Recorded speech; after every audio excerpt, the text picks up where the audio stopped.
Assalamualaikum warahmatullahi wabarakatuh. Halo teman-teman semuanya. Perkenalkan, namaku Cuk Noviasari dengan NPM 240510201035 dengan nomor komputer 04. Nah, pada video kali ini saya akan mempresentasikan analisis data menggunakan metode regresi Cobbloglass dengan bantuan aplikasi SPSS. Jadi analisis ini bertujuan untuk mengetahui pengaruh modal dan tenaga kerja terhadap hasil produksi. Video ini dibuat sebagai tugas ujian final praktikum metode kuantitatif bisnis di bawah bimbingan asisten laboratorium yaitu Kak Syarifah dan juga Bang Hudal. Nah, jadi di video ini saya akan menjelaskan mulai dari proses penginputan data, transformasi data untuk bentuk logaritma, analisis menggunakan SPSS, hingga interpretasi hasil output yang diperoleh. Jadi tanpa menunggu lama-lama, selamat menyaksikan. Oke kawan-kawan, di sini aku udah ada datanya, yaitu ada 10 responden. Nah, seperti yang aku bilang tadi, kalau misalnya di Cobbloglass itu ada menggunakan 3 variabel, yang 2 variabel bebas dan yang 1 yang variabel terikat, dimana modal ini sebagai variabel bebas pertama, tenaga kerja sebagai variabel bebas yang kedua, dan produksi ini sebagai variabel terikat.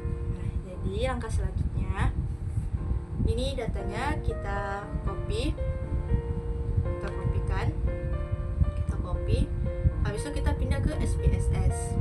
Nah, setelah udah ke SPSS, kita ke data view-nya, kita klik yang paste, kita pencet yang mouse kanan atau yang sebelah kanan di laptop, kita pencet paste. Nah, sebelum itu kita ke variabel view terlebih dahulu karena tampilannya di data view itu jelek kan. Jadi kita ke variabel view. Nah, untuk name-nya kita ganti X1, yang kedua jadi X2, dan terakhir menjadi Y. Nah, untuk tipenya tuh numeric semuanya. Nah, terus kita ke desimalnya kita ke nolkan semua. 0 0. Setelah itu ke labelnya kita kasih namanya, dimana X1 tadi itu yaitu modal usahanya, usaha itu tadi juta Rp. Setelah itu X2 nya tenaga kerja, berarti orang, dan terakhir itu ya produksi, dimana produksinya itu kilogram kg. Nah, jadi yang value nya, jadi untuk measure itu scale karena dia berbentuk angka. Nah, jadi akan tampilan di data view-nya itu seperti ini. Nah, karena model Cobbloglass menggunakan bentuk logaritma natural atau non-linear, maka data perlu ditransformasikan terlebih dahulu. Langkahnya, kalian pilih ke transform. Setelah ke transform, kalian compute variabel. Nah, dimana di sini ada target variabelnya. Nah, semua variabelnya ini harus ditransformkan dulu dengan Boolean atau logaritma natural. Nah, di sini aku tulis ln underscore x1. Ini habis itu kita pencet ke numeric expression, kita pencet yang all, yang function group, terus kita cari yang learn atau ln. Kita cari ln. Nah, ini kita masukkan, pencet 2 kali kawan-kawan semuanya. Setelah itu kita kan X1 nya tadi itu kan modal usaha, berarti ini kita pencet 2 kali, kita masukkan. Setelah itu kalian bisa klik OK. Nah, jadi di outputnya akan keluar seperti ini, compute ln X1 sama dengan ln X1 sama dengan ln X1. Nah, setelah itu lakukan hal yang sama di kedua ini, yaitu tenaga kerja dan juga produksi. Cara yang sama, ke transform. Variabel yang tadi log X1 menjadi X2 itu tenaga kerja. Di mana yang tadi itu kita masukin X2, so kita klik OK. Nah, satu lagi tadi kita Y, variabel ln underscore Y, kita hapus X2 nya, kita masukkan yang Y, dan klik OK. Baik, kita klik OK. Sorry ada sedikit kesalahan. Klik OK. Nah, setelah ketiga variabel logaritma berhasil dibuat, data siap untuk kita analisis menggunakan regresi linear. Langkah pertama pertamanya itu kita pilih analyze, setelah itu kita pilih regression, setelah ke regression kita pilih ke linear. Yang kita masukin ke datanya itu yang sudah kita transformkan ya, dimana yang dependent itu yaitu yang learn Y, dimana yang Y yang tadi itu kan produksinya. Setelah itu kita ke X1 dan X2 yang learn-nya yang udah kita transformasikan. Setelah itu kita klik OK. Nah, jadi keluar datanya seperti ini ya kawan-kawan. Nah, di sini ada R-square-nya, terus tuh ada nilai dari uji F-nya sama uji T. Nah, oke kawan-kawan, ini kan udah keluar nih dari data outputnya. Aku akan jelasin tabel yang di R-square-nya, dimana nilai R-nya itu ada 1,000 yang menunjukkan bahwa hubungan antara variabel modal usaha dan tenaga kerja dengan produksi yang sangat kuat.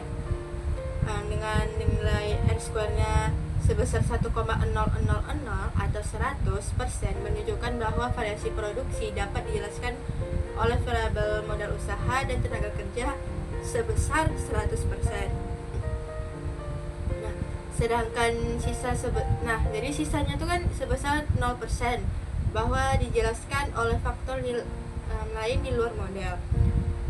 Dengan demikian, model yang digunakan memiliki kemampuan yang sangat baik dalam menjelaskan perubahan produksi. Oke, setelah itu kita ke uji F-nya. Kan hasil output yang diperoleh nilai F hitung sebesar 8,217 dan nilai signifikannya itu 0,000. Karena nilai signifikannya lebih kecil dari 0,5, maka dapat disimpulkan bahwa model usaha dan tenaga kerja secara simultan atau bersama-sama berpengaruh signifikan terhadap produksi.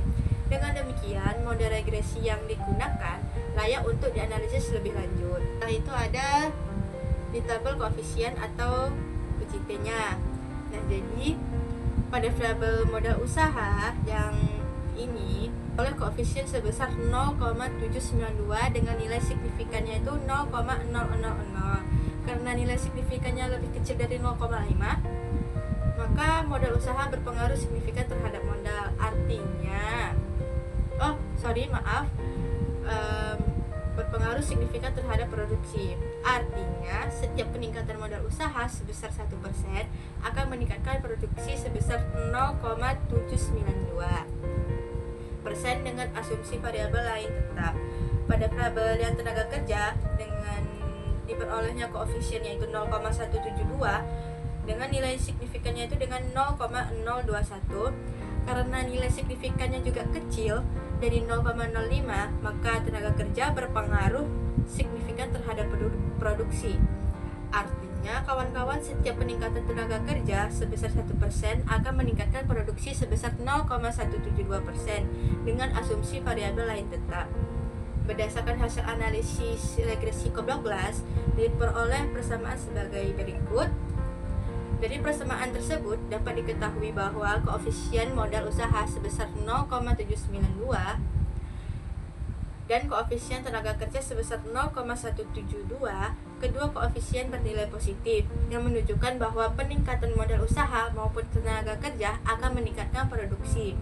Selain itu, nilai koefisien modal usaha lebih besar dibandingkan tenaga kerja, sehingga dapat disimpulkan bahwa modal usaha merupakan faktor yang lebih dominan dan memengaruhi produksinya. Demikian analisis fungsi produksi Cobb-Douglas menggunakan SPSS yang dapat saya sampaikan. Saya mengucapkan terima kasih kepada Kak Syarifah dan Bang Huda selaku asisten laboratorium yang telah membimbing selama praktikum berlangsung. Mohon maaf apabila terdapat kesalahan dalam penyampaian maupun analisis yang dilakukan. Semoga video ini dapat menambah wawasan dan bermanfaat bagi kita semua. Kucut Noviasari mengucapkan terima kasih atas perhatian yang diberikan. Wassalamualaikum warahmatullahi wabarakatuh.